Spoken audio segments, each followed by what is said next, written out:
Welcome to Season 2 of Red Sox Digest, the only show where pain, sarcasm, and false hope collide nightly, like a Masataka Yoshida ground out to second. We break down every loss, every meltdown, and the occasional win, with sarcasm, facts, and no front office spin. Subscribe today at RedSoxDigest.com, or keep wondering how a wildcard team spent an entire offseason avoiding power hitters. And now, here's the crew at Red Sox Digest.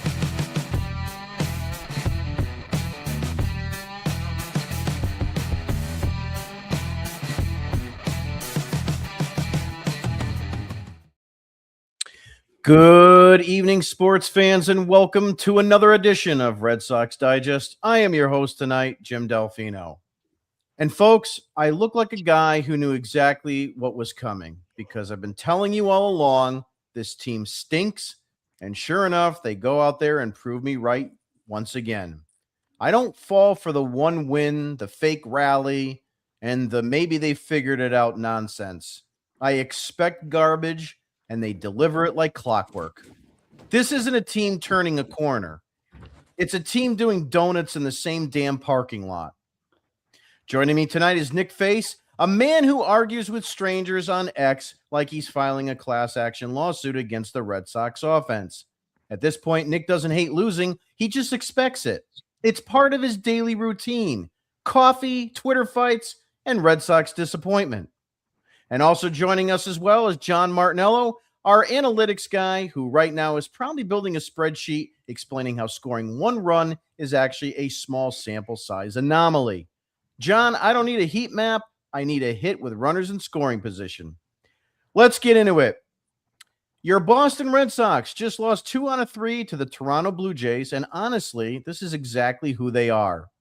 They win Game 1 behind Ranger Suarez, pitching his ass off, giving you everything you could possibly ask for, and you're sitting there thinking, all right, maybe this sets the tone.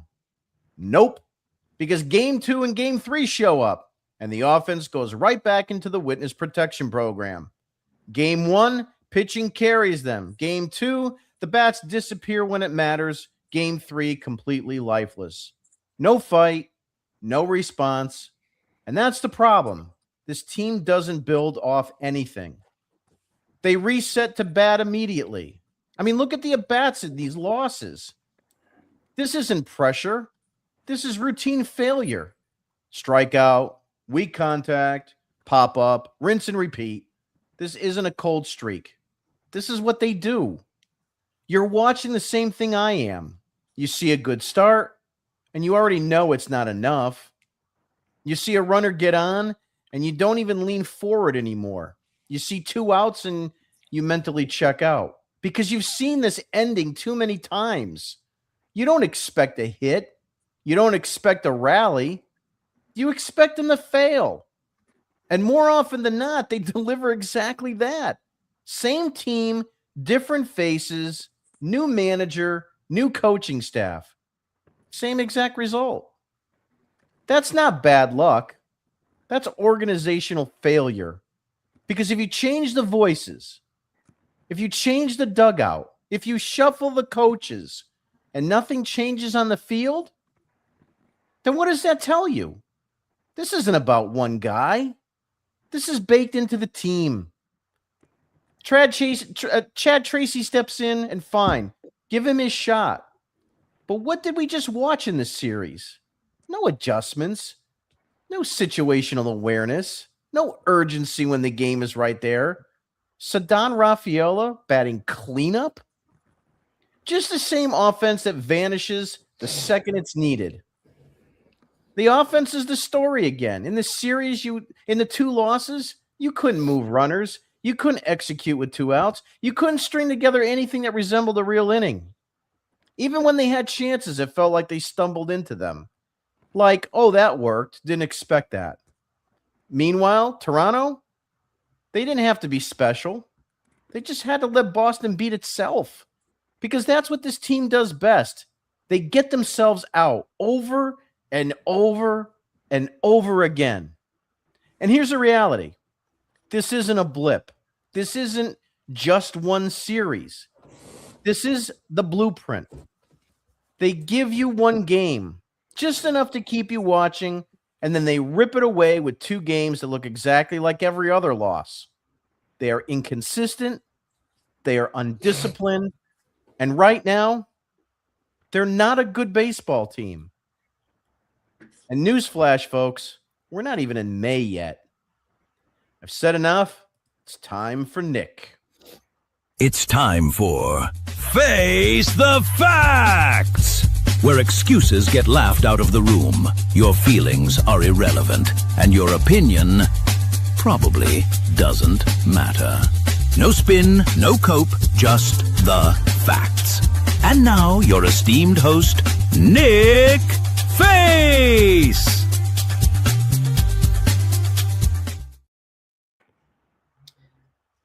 Tonight's word of the day is ha ha ha ha ha ha ha ha, meaning told you so. So the honeymoon is over for Chad Tracy, huh? 2 wins. 2 wins. We all were, or some of us optimists were, oh, look who's back. All they needed to do was fire Cora. This team's heading in the right direction. Ba ba ba ba ba ba ba. Well, they came right back to planet Earth last night and today. And it's a case in point, guys, where this is a roster malfunction. It's not the coaches. As much as I was preaching for change and wanting to get certain player or coaches out and all that, now you're going to be left with Breslow, who is more of the problem. I think we all identified that together, that Craig Breslow was this issue with this team. The makeup, the roster management, all that was Breslow. Of course, again, and I keep beating my head against a wall or a dead horse when I keep saying it, ownership is our first and foremost problem. Then it stems down to Breslow, and then it's anybody else under that. I think we can all understand that Cora's time as manager, though, was done. He was checked out. He did not want to be here for this anymore. It was purposeful lineups that were spiteful in ways that was trying to get Breslow to be retaliatory and make some sort of definitive action. I went and I thought it was going to be a sweep for the Blue Jays. It was not. It ended up being 2 out of 3 that the Blue Jays ended up winning. But all in all, I'm left with that feeling of it's going to be a long season. Today, Brian Bayo was a disaster. I actually laughed. I don't know about you guys when Chad Tracy took Brian Bayo out. I laughed. I go, ha, ha, ha, ha, ha. And then I pointed. And no, I didn't point at my customer to go out the door. I was pointing to escort Bayo to Worcester because I think that's what's coming for him. The news of the day, though, was Garrett Crochet going on the IL. Am I concerned about that? I don't think so. I think it's just more fatigue and getting him back in rhythm again. I'm surprised it wasn't dialed back a couple weeks ago after he got shellacked in Minnesota. I think it's just a little bit of a break. Again, we're looking at a guy that last season was a career high in innings pitched, had never done that sort of limit or anything like that before. Am I concerned about it over the long haul? Maybe I have a couple questions, but I still think the guy's a workhorse, and I think he's going to fight through this. This isn't Chris Sale, who's a string bean. This is a guy that's got some meat on his bones, and I think he can get the job done. So I think this is just a little bit of a break. Before this show started, I came at the guys first in our group chat with some updated information regarding what went down on Friday into Saturday. Jim put it out as breaking news. I think it's tough when you're somebody who's in the media, who's in the know. John, I know you have some people in your circle that work with Worcester and are associated in some capacities with the team. I have that also in my wheelhouse, but mine comes from exactly from the team. I'm not going to reveal exactly who my source is, but he's been with this organization since 2009. He's been around the block for quite some time. So I was told directly that And then there was rumors coming out of this before, but I just want to make sure that this is crystal clear to people. The Red Sox had no intention of firing Alex Cora on Saturday or the rest of the staff outside of Jason Varitek. I want to make sure that's clear. I was stunned when I heard that because I'm like, what? You're going to go to Baltimore for Jason Varitek? Varitek's the problem? So this all stemmed from his role. I guess Breslow and him had a beef, and it kept on going. And this started from last season. Jason Varitek, as we know, is a guy that's very big on game prep with his playing days. Kept binders upon binders of notes and information regarding the inside info on hitters and pitchers and all that sort of information. That was something that he carried with him to this staff since 2021. I believe he's been in uniform. Is that correct, guys? Yeah. So I guess what was going on is Breslow became one of those guys who was a micromanager, and Breslow wanted things done his way with his information, his notes from his nerds and his staff. And there was some tension, number one, between Varitek and him, where Varitek on occasion would basically tell him to go fly a effing kite, because Varitek had much more trust in himself than he did with what any kind of philosophical stuff was being spewed down to him from upper management. So I guess it got to the point where those two were not seeing eye to eye very clearly, and Varitek was pretty much checked out and done, saying, screw this. I've worked my butt off. I'm not going to continue to deal with this. So I guess what happened was Breslow and Henry, along with Kennedy, had a meeting Friday after the team went to Baltimore, and while the Red Sox are basically getting annihilated that night, saying that they are going to go to Baltimore. They're going to relieve Jason Varitek of his duties. So the Red Sox didn't want you to know that they were, quote unquote, firing him. They wanted the media to tell you that he was being reassigned. Well, they get to Baltimore after the game. They go downstairs, or I guess they were going back to the hotel because that's where the coaching staff and everything was done, because they had the early game on that Saturday, if you remember. They're worried about rain, so they played early. And there's Kennedy, and there's Breslow, and there's John Henry, pretty much pulling Varitek aside, saying, well, you're done. And then that led to Alex Cora, them having a little thing saying, fine, you want to take Varitek? F you. I'm done too. And you know what? The rest of my coaching staff is done too. F you.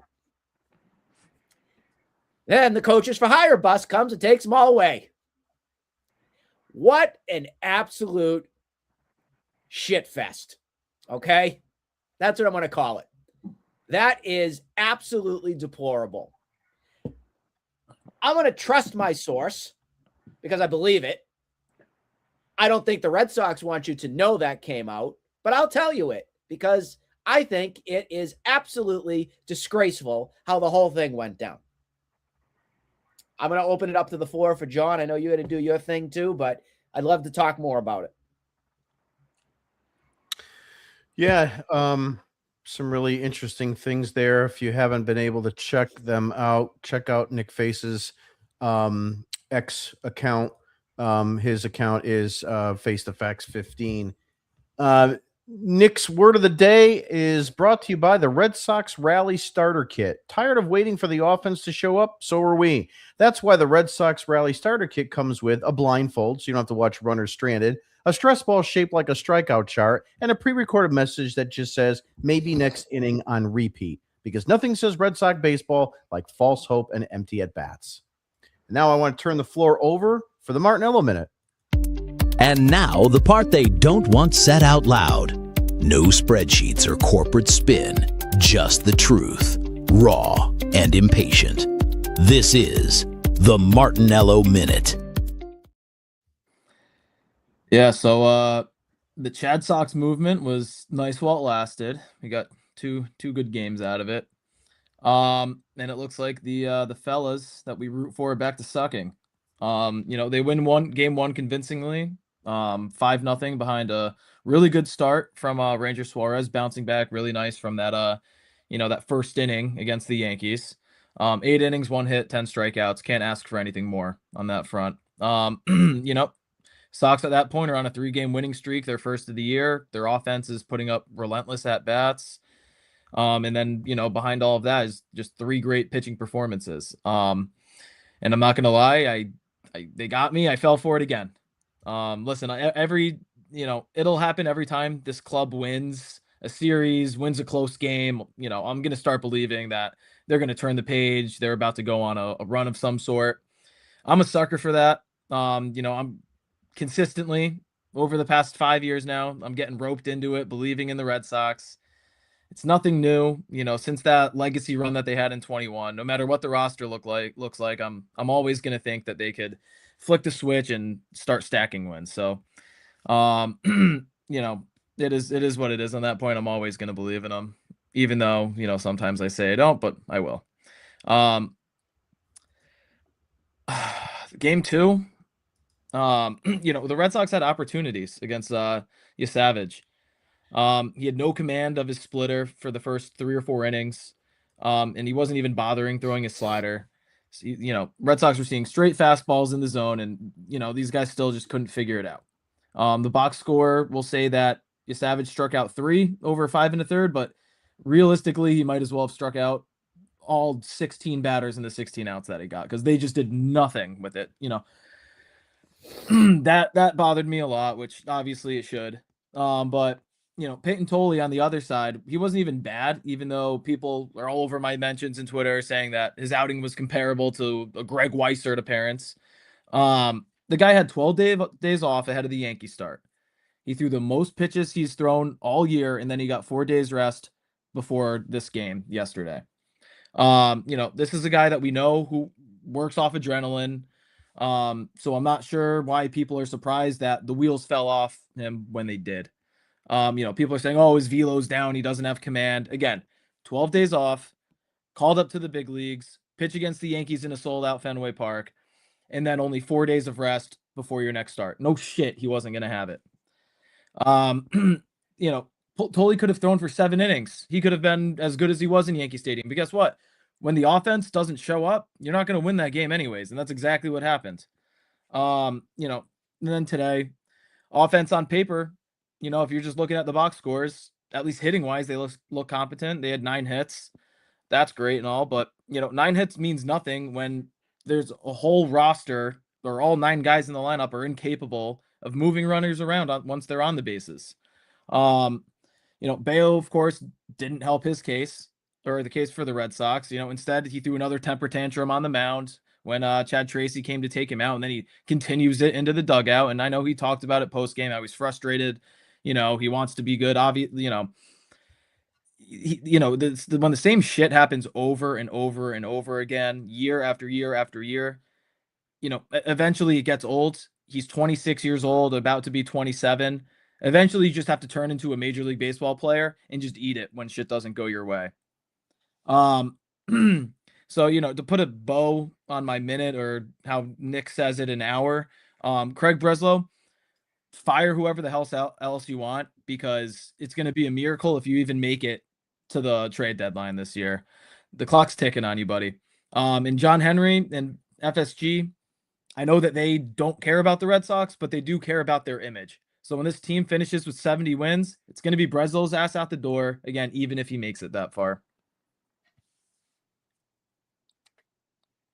Yeah, some interesting points there. The Martinello Minute is brought to you by Breslow's Advanced Analytics Magic 8-Ball. Can't figure out why the offense disappears? Neither can they. Just shake Breslow's Magic 8-Ball and get answers like small sample size, process over results, expected batting average was actually good. Meanwhile, the scoreboard says 2 runs in 18 innings. Breslow's Magic 8-Ball, because reality is optional. I want to go into a couple talking points tonight. This should be very interesting. I think we'll start with probably the one that's the elephant in the room, and that is going to be the Garrett Crochet. Here we go again. Breaking today, folks. Garrett Crochet is on the 15-day IL with left shoulder inflammation. Announced today in Toronto during the same series where we just got shut out twice, because why not? Let's just pile it on. This is the guy on a 6-year, $170 million extension. He's their ace, their entire pitching identity, and his shoulders said no. Here's the part that should make you lose your mind. This isn't new. Crochet said himself he lost shoulder strength during spring training and never got it back. And what did the Red Sox do? They sent him out there anyway, repeatedly, shocked, totally. The numbers are ugly, a 6.30 ERA, 10 runs in 1 2/3 innings against Minnesota. Your $170 million ace, and his velocity was dropping so fast that radar guns were filing missing person reports.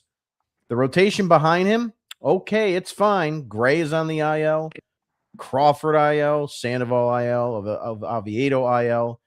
And then you've got Brian Bayo and his 9 ERA. Suarez coming off one decent outing like he's suddenly the elder statesman, and whatever lottery ticket they scratch off from Worcester on Friday. Crochet says he's pretty confident he'll be back in 2 weeks. We'll see who's right. Other than that, Mrs. Lincoln, how was the play? With Crochet out, Gray out, and half the rotation on the IL, my question is, do the Red Sox have enough pitching to stay relevant until he gets back, or is May already lost because before it starts? John, I'll start with you. Yeah, I mean, if you're asking if they're going to stay relevant, I don't think that they're relevant right now. The only reason that this team's relevant is because the name of the team is the Boston Red Sox. You know, if this was the Miami Marlins or the Cincinnati Reds, nobody would, say a word about it. Nobody would, that wouldn't be a headline in baseball. So no, the Red Sox aren't relevant. And if they are, it's because, again, the name of their team. But, as far as the depth goes, going into the season, it looked great. You had your 5 guys, 6 if you want to include early that started on the roster to begin the season. You had Bennett, Tolley, Uberstein down in Worcester, and then you have Crawford, Houck, Sandoval all rehabbing. So initially the depth looked great, and now all of a sudden, not even into May yet, and you're down to 4 guys in the rotation, and you have what's left in AAA. You have Uberstein and you have Jake Bennett. Outside of that, you have nobody else. So you got 2 guys left that are your depth pieces to move up. And then, with Bayo sucking, we said on the last show after his last pitching performance, it's time to, send him down to AAA. Guess what? Can't do that anymore. It's not available to you. You have 4 guys that are healthy in your rotation right now. So, if he's just not able to, you have to keep him in there. He has to post the starts because there's just nobody else in line that could take his place right now. So yeah, listen, Red Sox are cooked, man. There's nothing to right this ship unless the offense just miraculously starts hitting like the fucking 27 Yankees. They're done. Nick, I'll put it over to you. What is your thoughts with Crochet out? Do you think it's over before it even starts? Johnny boy, you come over to the Knicks side. You came to it. I preached welcome it. to the dark side. Welcome to hell. I'm proud of you because you finally have understood what realism is. Okay, this is what we've seen for far too long. Thank you. But I'm smirking, but in all seriousness, it's sad. It is sad because it's not even May 1st right now, and we're already having these conversations about this season is going to be a disaster. How good would Kyle Harrison look right now, guys, or Cooper Priester, or Quinn Priester, or any of that? How good would that look right now? Because then you'd have some depth to go with. What's Jake Bennett going to do when he comes up here? I don't know. He's just another guy. Like Peyton Tolley. Is Peyton Tolley ready for this right now? I'd probably say no. He needs more. Nick, Worcester, in my opinion. Nick, I don't mean to interrupt you, but I do. You do it all the time. So go ahead. This team, do they only draft left-handed fielders and left-handed starters now? Because it seems like we don't. There's a new thing going on, though, with our new coaches that were hired. They are actually going to be working with the pitchers now to be ambidextrous. So you're going to be right-handed and Like Greg left-handed, Harris. and you're going to be able to play every single position. So that way we'll have all the depth in the world, and we don't have to worry about anything else anymore. That's what they're going to do. They already signed that document. Remember Greg Harris back in the early 90s? He might have been before your time, but he was ambidextrous. I think as a 3-year-old child, I was yelling at him. Oh, God. 3. Holy smokes. But in fairness here with the crochet stuff, like I said at the opening, for me, I'm not as concerned on this one. I think this is, again, just more of a fatigue thing with him. I don't think that he's injured. I don't think the arm is fine. I heard some other people saying, oh, look at him. He took the money and now he's going to run. I don't think that's true, because I still think this is still one of the best bargains in baseball. I think that over the long haul in this contract, I think we're going to get our money's worth on this. I still think he was a fool to accept his deal. That's just my opinion. But I think that we'll be okay on that front. But like John said, it's not going to matter. This is going to get even worse than it is right now until you potentially make other moves. And I don't know if we're going to go to another segment with this later, so I'll wait to name those particular players. But I think the only way that you can make even more of a statement is more changes within the organization and roster. That's just my personal opinion. Yeah. Moving to our next take and talking point is Chad Tracy, the coaching carousel, and the gossip. Cora's fired, Veritek's fired, 5 coaches gone, like Nick said early on. They were loaded into a van and taken down by the river, and I'm not making this up, by a company literally called Coaches for Hire, and you can't write this stuff. Breslow walks in the next morning, addresses the team for 2 minutes. Henry says nothing. Kennedy says nothing. Players couldn't ask questions. 2 minutes. My Dunkin' order takes longer than that. So what does Trevor Story do? Goes straight to the media, says the direction of the franchise is up in the air. Oh, what have I been saying for 5 years? Calls Breslow's explanation not sufficient, on the record with his name attached. That is how dysfunctional this organization is right now. And here's the kicker. The guy questioning the direction of the franchise, he's batting 198 with a 532 OPS.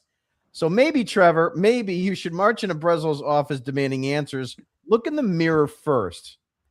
They eventually hash it out. Good for them. They went to Toronto and got shut out twice. This isn't a reset. It's a reality show. Breslow's playing mad scientist. Tracy's learning on the fly, and the players aren't complaining about decisions made because they weren't hitting. The inmates, folks, are running the asylum, and the asylum is in last place. Mm-hmm. Trevor Story publicly called out the front office, demanding a sit-down with Breslow, and the team just got shut down in Toronto under their new management. So let me ask you this. Is Chad Tracy actually the solution, or is he just the guy they handed a burning building and said, good luck? Nick, I'll start with you.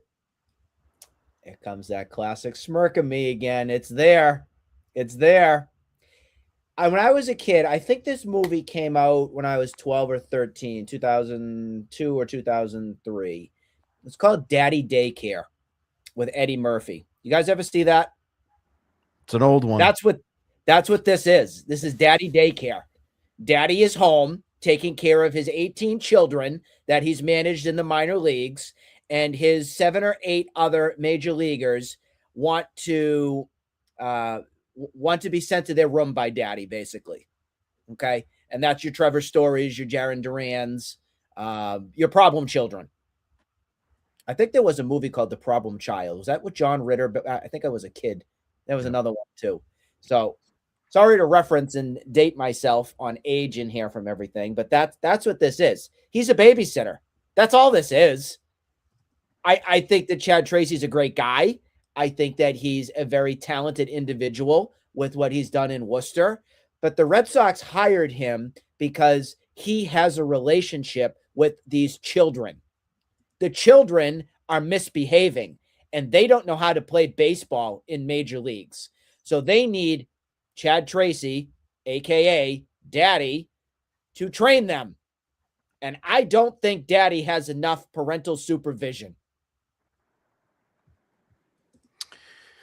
Yeah, I mean that's pretty clear that you can see that right now. John, what's your thoughts on Tracy and the coaching and all that? Yeah, I mean, you said, is he the right guy for the job, and then, or is he just being thrown into a dumpster fire? It's both. I think for the time being, as we pointed to last show, who else besides him is, equipped to handle, to the best of their ability, this roster right now. I think we said it was like 71% of the roster he's coached before down in Worcester. But then on the other end of it, like, yeah, it's a dumpster fire. The players hate the front office. Is the guys that are veterans in the league, they all hate the front office because of what they did over the weekend. All the young players are, they don't have voices yet. They're too scared to speak up, but I'm sure none of them are really complaining too badly because they don't know, what it's like yet in the big leagues. They've all, I think Bayo, who's 26, is the only guy with like more than 3 years of service time that's, over that age of 25. And so, even he's, we saw it today. He's a baby too still. So, I don't really know where to go from here. Like, the team's the team, as Cora would say, the roster is the roster, and we got 5 more months of this. Like, buckle up. There's, listen, the team's going to get, they're going to get hot at some point. They're going to win 12 out of 20. That's what hot is now for this team. But it's just going to be a whole lot of trial and error. Guys are going to be called up. Guys are going to be sent down. It's just going to be another, disappointing season for us. It sucks. Like, all of us obviously want the team to be great. And when, the GM dips into, building a team like how the small market team does, this is what they go through. Some years it's going to hit, most years it's not. And, when there's such a divide between the coaching staff, the front office, and the players, it's, you're not going to get anything good out of it. And yeah, so just, on to tomorrow. Off day can't hurt us. Yep. Moving on to our next talking point is about. Oh, go ahead. Sure, Nick. Go ahead. This is going to be a hockey analogy for you guys. I don't know if you guys are hockey guys or not, but Watch who this playoff team. Hockey. There you go. That's the most important one. Yeah. And congrats to the Bruins from last night, because otherwise I would never have slept, because you would have ruined my night. Thank you, Pasta. Done with that. That was a nice goal. It was. He needed that. I will say, you know what this team actually needs for a kick in the ass kind of type coach? A John Tortorella would be absolutely amazing for the Red Sox right now. To get these little brats to play baseball, just grab the hockey stick, whack them, okay? No, you do not do that. Whack. You do not get picked off a base. Whack. That's what they need. They need that. I feel like there's been too much country club style atmosphere under Cora, and I think that's what translated to all of this enabling. The enabling has transformed this team into being a mess of being dysfunctional. And I think a tough coach, and I don't know, I know you know more about him than I do on Chad Tracy, but Chad Tracy to me comes off a little bit of a softie, meaning that he's a player's kind of coach. I need a tough ass in there. Somebody that the Red Sox wanted Bobby Valentine to be, but a tough, this is how it's going to be. This is how we're going to play baseball. This is how it's going to be done here. Shut your mouth and play. In a way, kind of what Breslow and Kennedy were kind of going with when that team meeting and stuff happened, but more so as a coach, an enforcer type. Tito, yeah. Because he respected the players too. Yeah, I mean, look, the the Reds outside of Ellie and Sal Stewart, like, go look at their slugging numbers, because as of 2-3 days ago, I think that they were even below the Red Sox on slugging. And that's a team that the Red Sox, I'd say, has more talent than, and they have, I think, the second best record in the National League. So It's crazy. Yeah, like the managing is super important. It is. Talking point. The next talking point is going to be about Trevor's story. Part of the show where we talk about the elephant in the room wearing a Red Sox uniform. Let's start with the 2026 season overall. I think through 119 plate appearances this season, Story has struggled to a 532 OPS and a 31% strikeout rate, and he's still kept an everyday role in this lineup. Baseball Savant has him at a 230 WOBA and a barrel rate of just 3.7%. That's bottom of the league. Baseball Savant. And in this series against Toronto, in Game 1, Story left 2 runners stranded in scoring position with 2 outs. In Game 2, he struck out looking in a key at bat and managed just a bunt single in the other.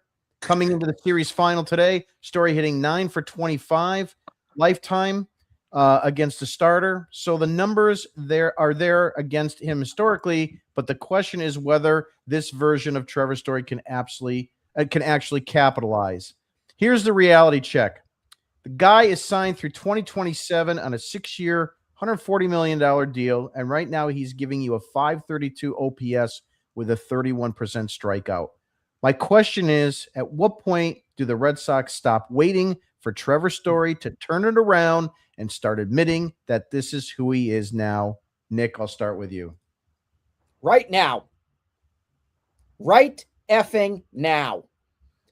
I was stunned when Chad Tracy's first lineup came out on, well, it would have been Monday because Sunday he didn't play him. Andrew Monasterio played shortstop, and we were wondering, that is perfect. That's exactly what I was kind of going for when I made that analogy. That was quick. Jim's great. He needs we got to give Jim all the props on this. He is outstanding when it comes to this configuration. I wish I could be like you, Jim. Where's my round of applause? Come on. But in true Trevor Story fashion, we should leave him in Toronto. I have a great place for him up in the CN Tower. Keep him up there. I heard he's afraid of heights. Put him up there. I would like Marcelo Meyer to be my shortstop starting tomorrow, as in now. I want him there. I want Trevor Story DFA'd. I'm not waiting around for this anymore. I never wanted him here in the beginning. I knew the writing was on the wall when he came here in the first place because our fan favorite, Xander, was going to be thrown out the door because, yet again, the Red Sox had to botch another great player's contract negotiation to piss him off and get him out. Xander Bogaerts should still be here right now. But yet, here he is right in front of our eyes, TS10. So good. Keep singing that song. And we've been stuck with it. And those that want to say last season's numbers, look, oh, well, that's easy. He had 25 homers, almost 100 RBIs. Oh, that's good. 250. Where was he in April and May? And then the tail end of the season again. He had a month-and-a-half hot streak, and then he disappeared off planet Earth yet again. The numbers have continued to regress, and he's a player that is on the out. He has never won, guys, anywhere he's been between the Rockies and the Red Sox. He is not a winning player. He's a player that cares about Trevor Story and Trevor Story only. A guy that is so in love with himself has to have a tirade to go and have a little chat with Brez. Well, I hope Breslow actually had some stones and stood up to him and said, your play is unacceptable. You haven't earned shit. Sit down. Little elf. Yeah, you know, Trevor Story drives me nuts. I get into it with people on Twitter all the time. The people are coming at him. Okay, you know, Micah, Ballpark Buzz, he's like, I wrote a tweet. I'm like, it's time to DFA Trevor Story. He's like, you were doing this again? And then I got some other people on Twitter that are like, yeah, but do you remember that he had a tough start last year, and by May, and he had 96 RBIs at the end of the year? Who in their right mind is delusional enough to think that this clown is going to have a repeat season? Because let me tell you something. If Trevor Story thought Trevor Story was going to have a repeat year, he would have opted out. Dummies. Thank you. There was a reason he did not opt out. He didn't, because the Red Sox are his suckers. Right, and because he knew that he wouldn't get the contract on the open market because he stinks. Get it through your goddamn heads, people. He's terrible. He's got a negative WAR. He is not any good. You're better off putting up a card. You're better off putting up a cardboard cutout of Cal Ripken. John, I'll start with you. Go ahead. Yeah, I mean, listen, if the Red Sox were okay with burning money, Yoshida wouldn't be here anymore either. Well, they used to be. Years ago, Rusney Castillo, things like that, they would do that stuff. They don't want to do that anymore, and that's the problem. Listen, it goes back to Nick's point about the country club. Listen, the past ownership that was here, ask anybody. Everybody referred to the Red Sox as a country club. And then, FSG comes in for 17 years. They care. And the Red Sox win 4 World Series. Now we're just right back to that country club mentality of, it's okay. Fans are going to show up. We're going to make our money.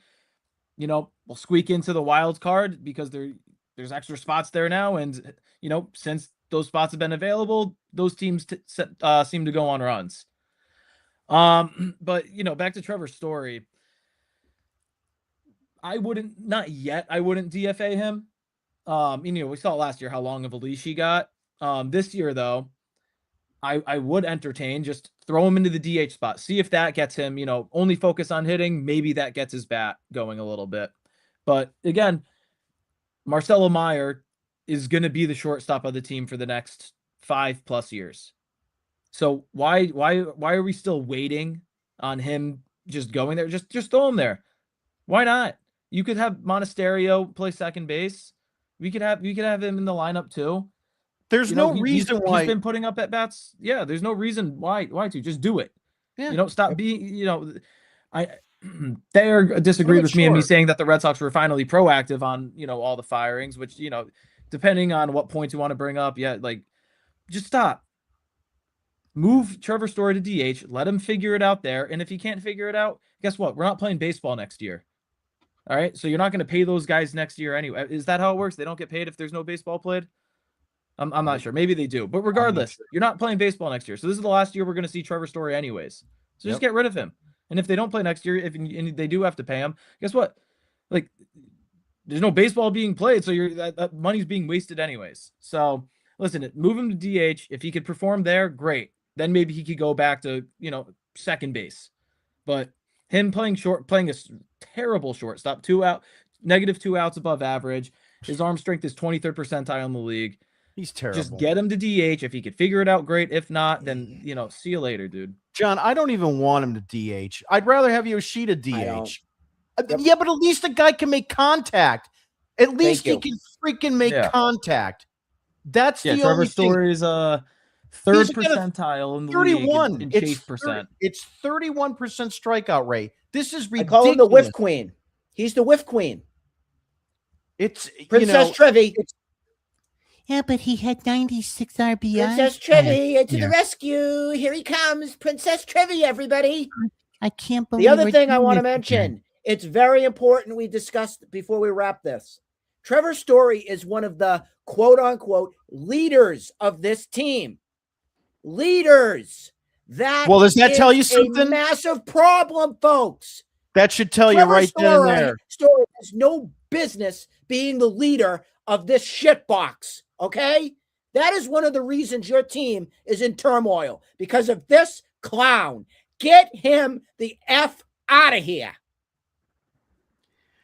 All right. I saw that Boston accent coming out. Yeah, I know. I did that on purpose. Get him out of here. Park the car. Park my car at Harvard Yard and I'll take him for a ride. Get lost. I want to just give you an update, Nick. I think you'll like this one better. Chatty daycare. I love Wally in the middle. Wally has more of a chance of being a leader of this team. Put him there. He should play short.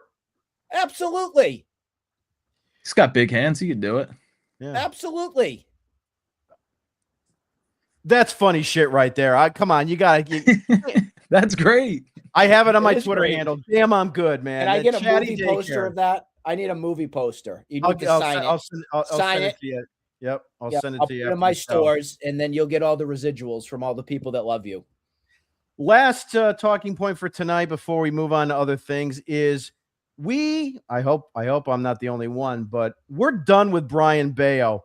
Brian Bayo said today after his whiplash incident on the freaking mound today when Tracy tried to take him out. Obviously, I was upset, Bayo said through translator Benitez. I haven't been able to pitch well in the last few starts. I haven't been able to pitch deep into games. That's what I want. And today it went that way as well. So obviously I was upset to come out of the game. Dude, you stink, okay? You could when Tracy went out to the mound, you could smell the shit in his pants on the mound, okay? You are the worst friggin' starter that I have seen in years. You drive me up the wall.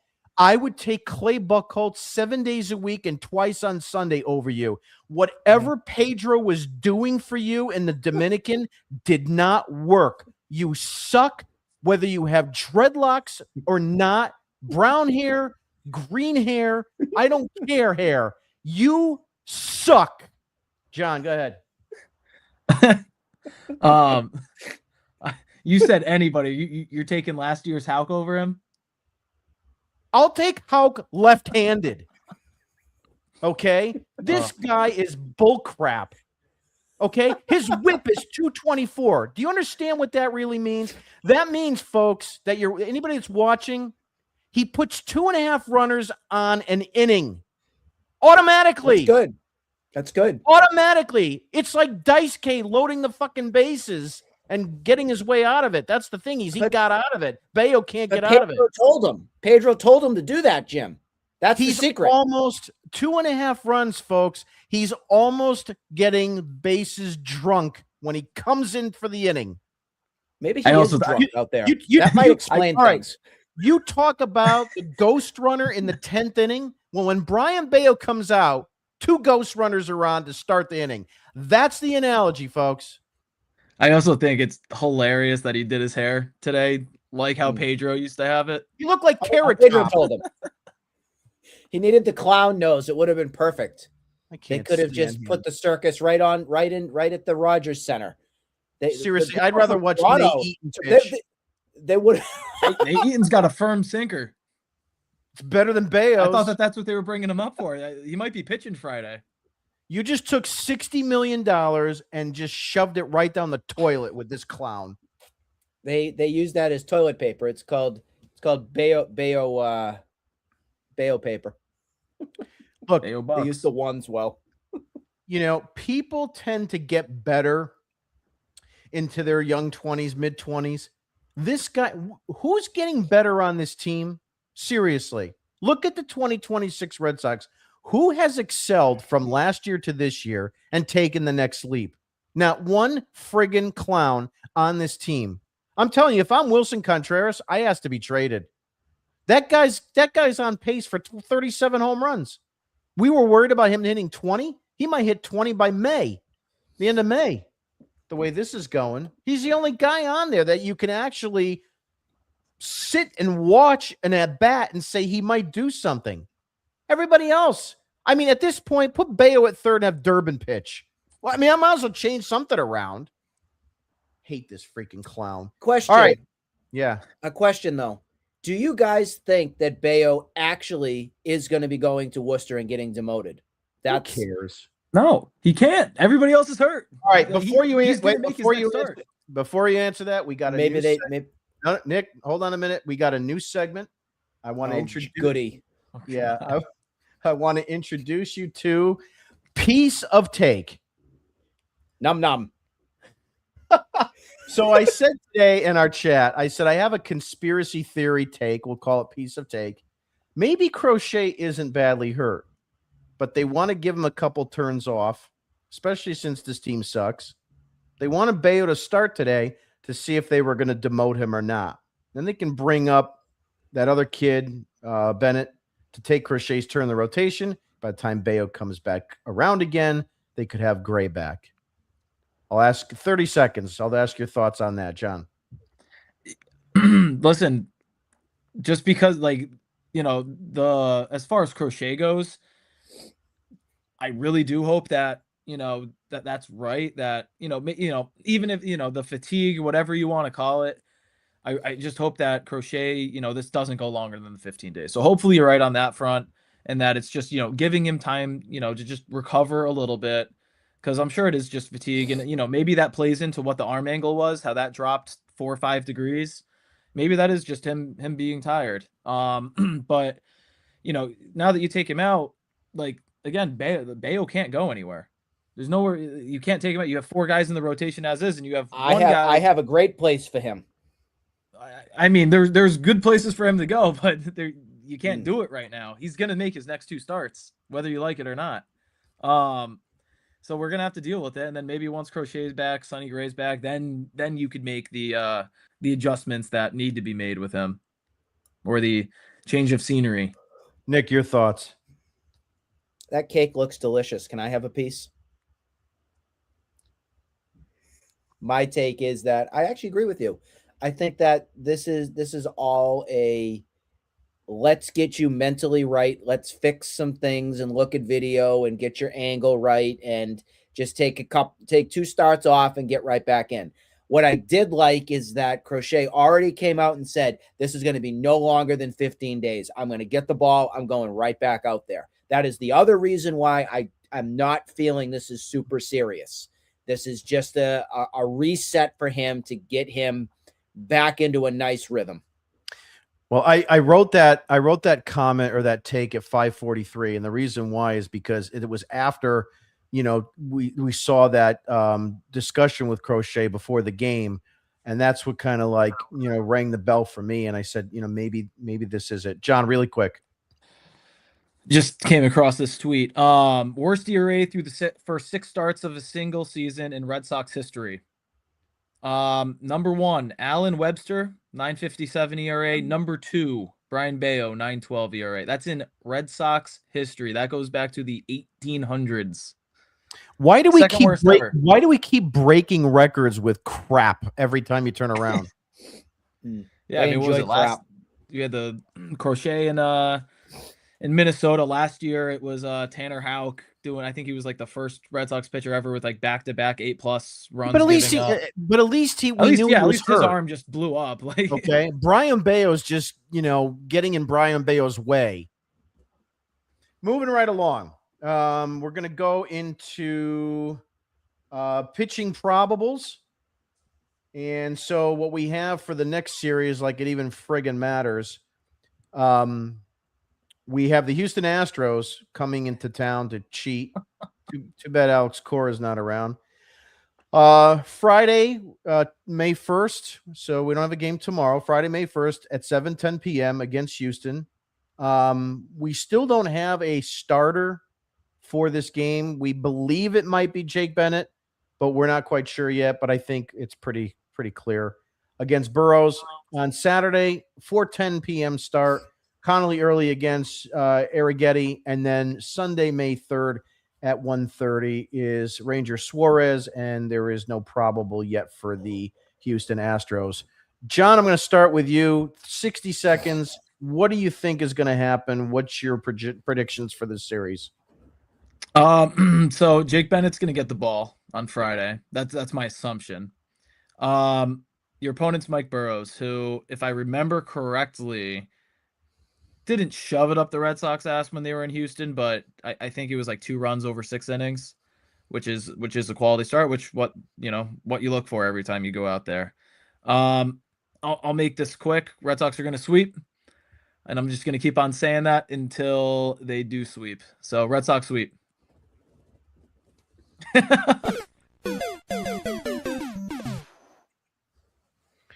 Nick, your predictions for this weekend series.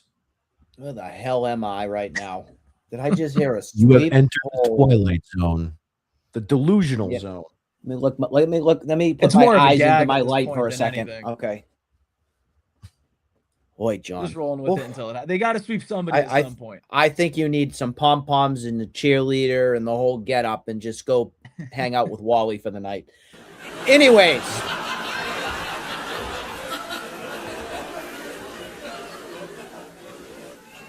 Oh, that was a good round of applause. That was more extended. I thank you. Thank you. I'm here all night. Thank you. I can't go with Jake Bennett though as the first guy up here on Friday night. I can't. I give that ball to the Astros, even though the Astros have been off to a horrible start as well. Well, they're going to be seeing their BFFs, the Red Sox, to the rescue to fix that. I will give Conley early the edge on Saturday. Yes, you heard that right. I will give Conley early the edge on Saturday. I will. I'll give the Red Sox the win on that one. I think that the biggest bright spot of the season has been Conley early. That is a fact from me that can be backed up to the end of time. Conley early has been the brightest spot, in my opinion, for this team. And then Suarez, I mean, he just threw a great game, 8 innings against the Blue Jays. I'll go with the Red Sox taking 2 or 3. Oh, boy. Did I just say that? Oh, did I just say that out loud? Oh, I'm embarrassed for myself. Well, my take on this is the following. The Red Sox have had a wretched season to this point in 2026. And the only team with a worse record than you have in the American League is the Houston Astros, who, by the way, swept you in Houston. Now, whether they were using hieroglyphics or smoke signals or Apple Watches, who the hell knows? But I'm gonna say that the Red Sox win 1 game. And I'll take the Suarez game. I have more confidence in him. I think Early will pitch fine, but I just don't think there's going to be the offense to win him the game. That's the problem. And unfortunately, with the way this team pitches, they have to basically throw, almost better than a quality start in order to make sure and secure a win. It's pathetic. I mean, honestly, I don't even know how else to describe it, but 1 out of 3 is my prediction for that. It's time for comments. We'll see what we got here from the group.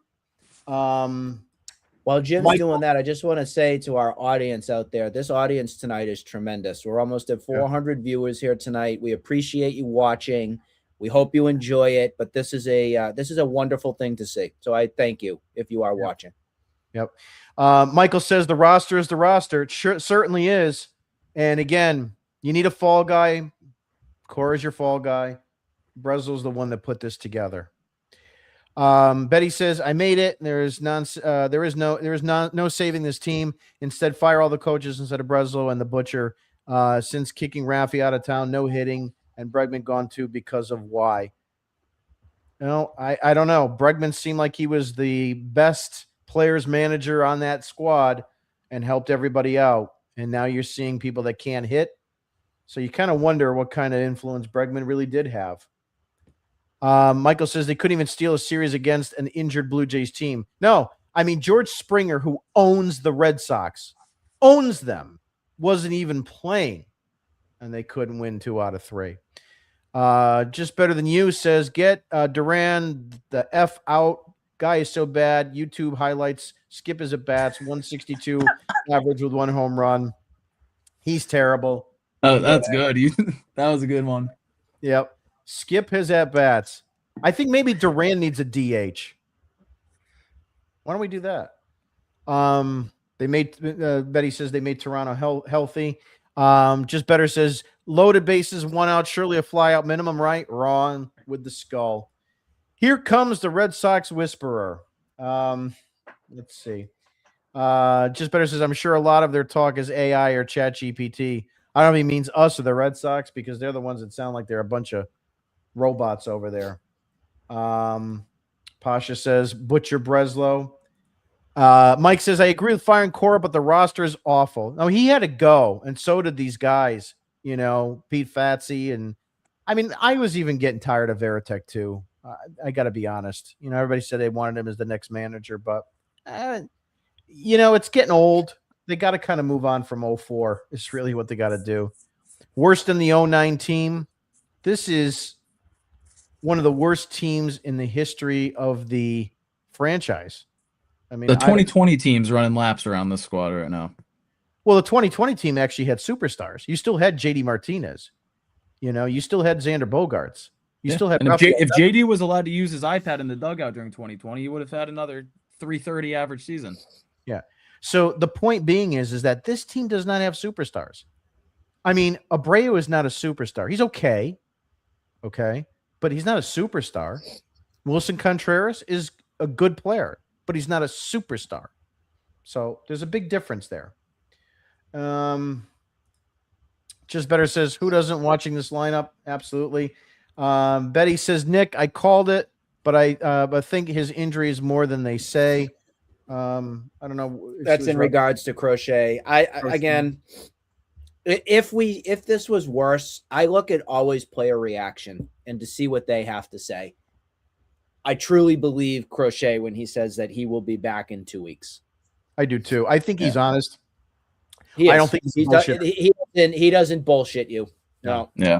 On the other hand, you have Justin Slayton saying, "Oh, I'm going to be back in 15 days," and I him. Couldn't tell you where the hell he is right now. Yeah, didn't I put a tweet out to you guys the other day? I'm like, is that guy still alive? Because I haven't heard anything about him, so it's just kind of funny. Let Crochet rest. It's not like this team is in any position to win anything this year.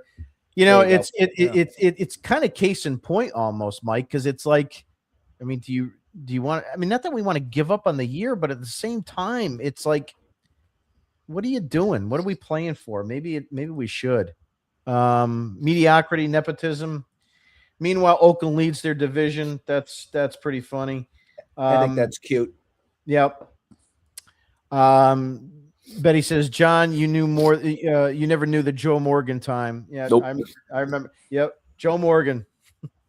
Right with the bat, Betty. Please, can they send Bayo down? I mean, I don't even know if you can fix this kid at this point. If Pedro Martinez can't fix him, how's anybody else going to do? Groovy Weenie, great segment tonight, John. Again, all Martinello Minute fan club and merchandise is available at the Red Sox Digest store. Just tell them John sent you. Butcher Breslow. Nate says, always is spot on. I think he's talking about either the Martinello Minute or just us in general. We appreciate you, Nate. No, he's talking about me specifically. Thank you, Nate. Good. Christian says, the GM in the weakest position on the team, nothing can overcome that hole. Yeah, I mean, this is why they can't call him a GM anymore. It's got to be a CBO, and it's just crazy. Nate also says pitching doesn't matter if we can't score runs. That's right. You can't throw a shutout every night. Look at Ranger Suarez. The guy has to throw a freaking shutout, and they have to go 10 innings, and then you get a bloop by Yoshida. Math says we all know why he signed that ridiculously cheap deal. He knows he can't stay healthy, so he took the guaranteed money. I might question that. It's an interesting take. Did he know that he's got problems down the road and figured I'll take the 170 and be on my way? I don't know. It's possible. Groovy says to Nate, that's the truth. Christian says they are done, not only pitching woes and hitting woes, but they lost 10 players in Cora and Veritek. Yeah, I don't know. I mean, a lot of the young guys are going to like Tracy. You get guys that are veterans like Story, maybe Duran, but I mean, is there really anybody else there that is going to really care about Cora being gone, truthfully? Because I don't think he had a great relationship with Narvaez. I don't know if he had a really great relationship with some of the Latin or Dominican players. Contreras was brand new here, so I don't know. Mike says the log jam in the outfield should be enough to fire Breslow, but again, here we are. Should have been done in the offseason. But Jarren Duran is really good, guys. Yeah, he could come back to form because he had a 9 WAR, and that means everything to everybody. Story is the first of the All-Star team. He made the All-Star team in 2024. Did you know that? I heard that. Yeah, but he's good. Yeah, I heard he was in the All-Star game. I didn't watch. He's an MVP caliber player. Yeah. Yep. He's got an MVP caliber vocabulary too. Yeah, I just don't know what year.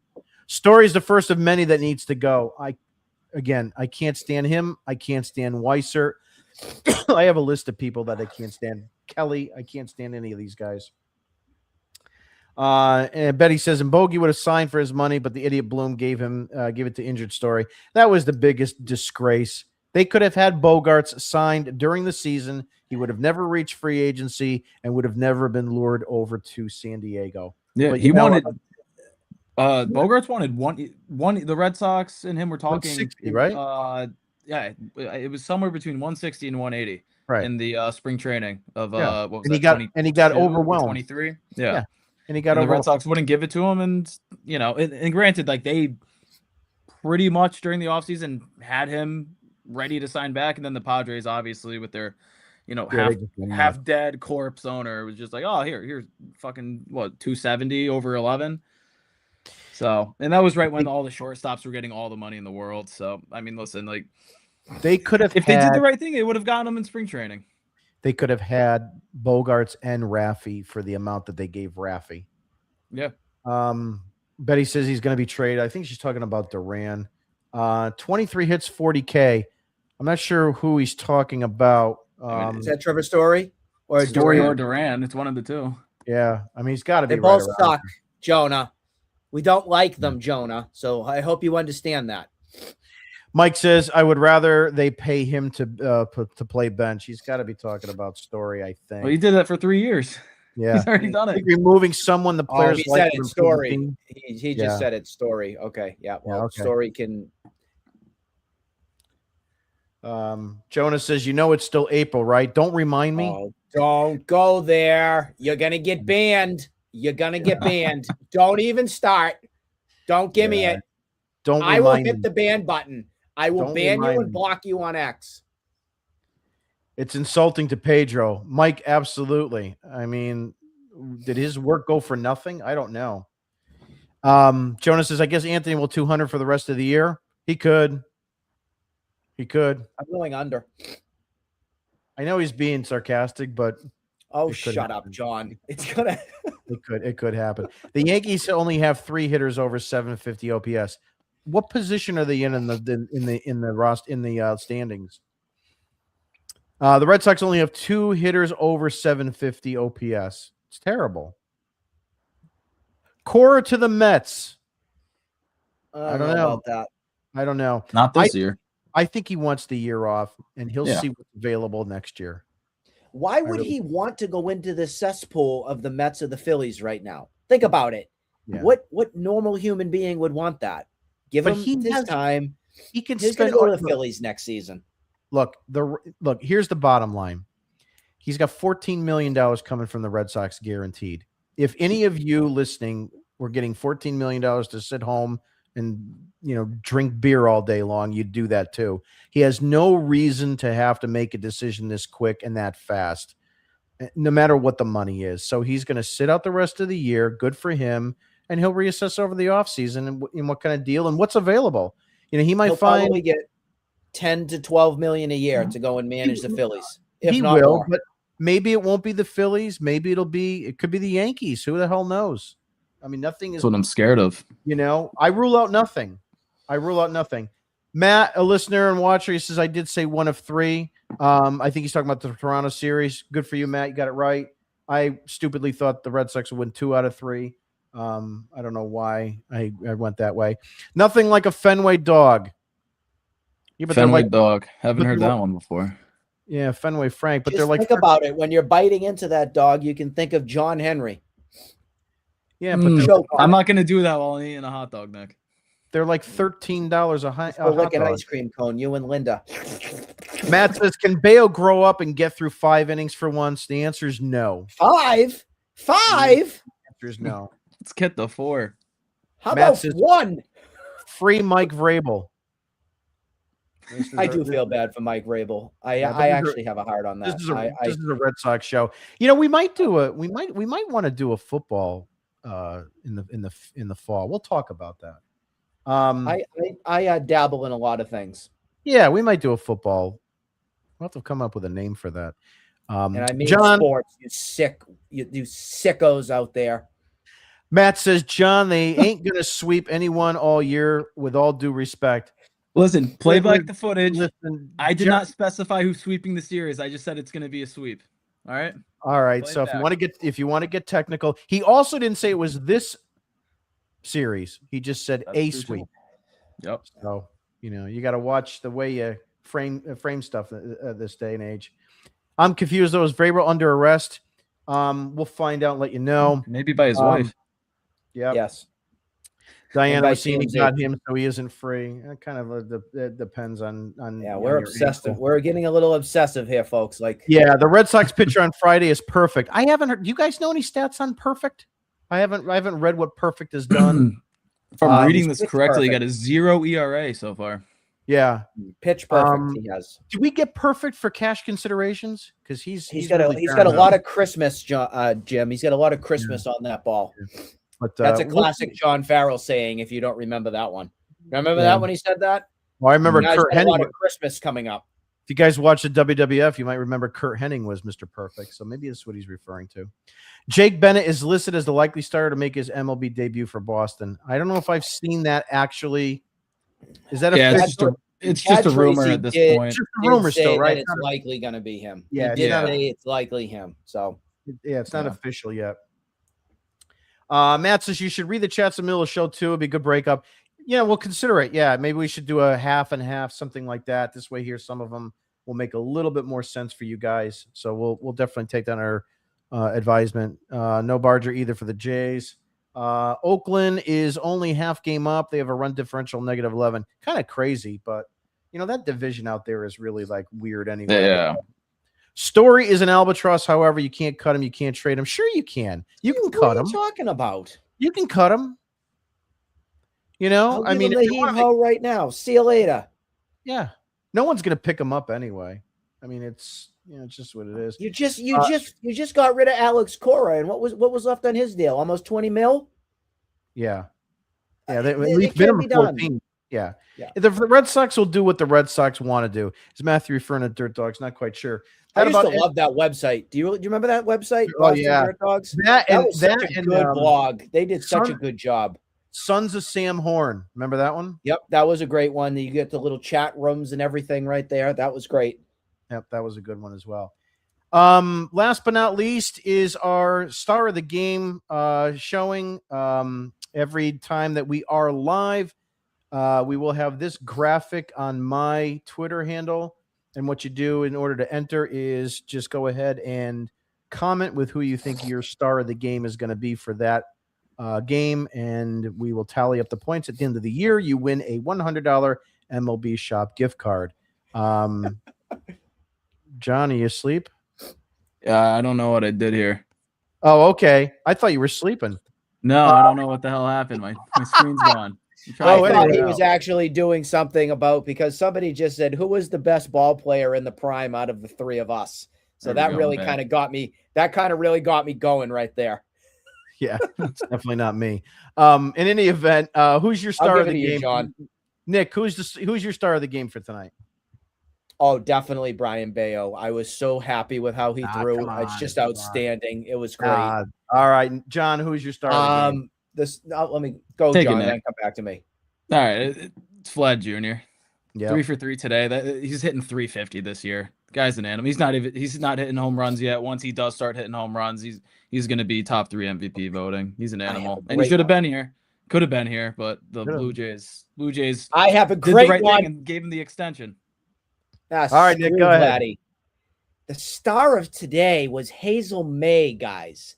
Hazel got doused with the Gatorade shower, and that made my afternoon. Yeah. Do you know who Hazel May is? Oh yeah, she used to be a Red Sox beat reporter. She On was the- my on- love on Nessun. interest when I was a teenager watching the Red Sox.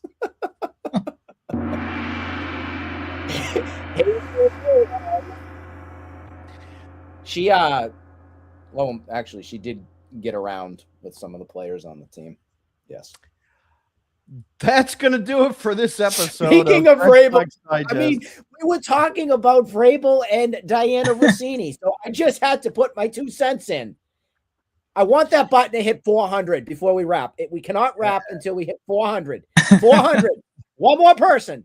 come on, one more. $3.99. One more. Oh, Nick, you're No. scaring him off. Scaring him No, away. 398. Give me one. Give me 2 more. 2 more. Come on. You folks can do it. I believe in you. Come on. We're at 398. Do I have a 399? Come on. Take off your shirt. That might get some in here. I'm not Tyler Milliken, Yeah. and I'll never be. Well, Yes, I guess, John, it's on Twitch. It's on Twitch as well. Yes. It's on We're going to be on StreamYard. the OnlyFans a little bit later tonight. Yeah, there you go. 401. That's going to Thank wrap you. it up for tonight. I will not take my shirt off. I'd like to thank everybody that watched tonight and everybody that chimed in. Remember, we always play your comments on our show, so definitely give us some good feedback to put on the show and questions to answer. Please go ahead and like and subscribe to everybody on our show. Go into our RedSoxDigest.com for our newsletter, where I have a letter each and every morning in your email box about the game from the night before, full of sarcasm, fully savage, and fully slapstick. You'll love it. If you love the Red Sox and you're tired of them losing, you'll probably like my rant. That's going to do it for tonight. Thank John and Nick for joining me. We are Red Sox Digest. Have a great night, everybody. We will see you on Sunday.